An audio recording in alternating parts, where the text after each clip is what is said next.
Hi viewers, ఈరోజైతే cooler తీసుకొచ్చాము. So ఇది వచ్చేసి హావెల్స్ కంపెనీ. సో 75 లీటర్స్ వచ్చేసి 75 లీటర్స్ మనకి 2 days దాకా వస్తుందండి ఇది. సో దీని యొక్క పర్ఫార్మెన్స్ చూస్తే, సో నాకు తెలిసి ఇప్పుడున్న ఎండలకి అంతగా పనిచేయట్లేదు. ఎందుకంటే ఇది వాటర్తో పనిచేస్తుంది కాబట్టి ఏసీ అంత పనిచేయదు. సో మనకి ఎటో గాలి అయితే వస్తుంది కానీ ఎయిర్ బ్లోయింగ్ అయితే వస్తుంది. కొంచెం చల్లగా ఉంటుంది, మరీ అంత చల్లగా ఉండదు, చెమట పట్టకుండా ఉంటుంది.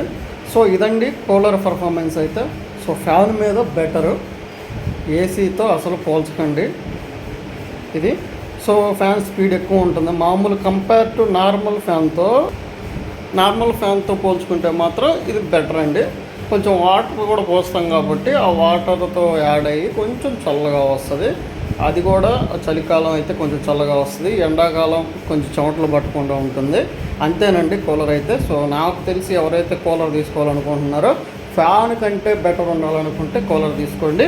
సో ఏసీతో అయితే కంపేర్ చేయొద్దు దయచేసి. సో ఏసీకి కంపేర్ అయితే వద్దు.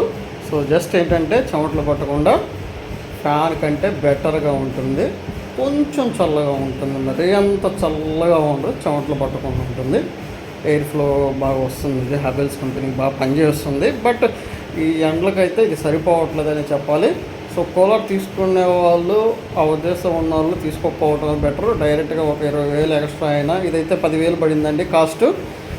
ఇదైతే 10,000 పడింది, ప్రస్తుతానికి వాడుకుంటున్నాను. బట్ ఎవరైతే ఇది తీసుకోవాలనుకుంటున్నారో వాళ్ళు ఏసీ బిగించుకోండి. ఏసీయే చాలా బాగుంటుంది. ఒక 20,000 ఎక్స్ట్రా అయినా కూడా దీనిపైన ఏసీ అయితే లైఫ్ లాంగ్ ఉంటుంది. ఇది దేనికి పనికిరాదండి. ఇప్పుడు ఉన్న సన్కి, ఇప్పుడున్న వేడికి ఇదైతే మనకంతా సెట్ అవ్వట్లేదు. ఓకేనండి, బాయ్.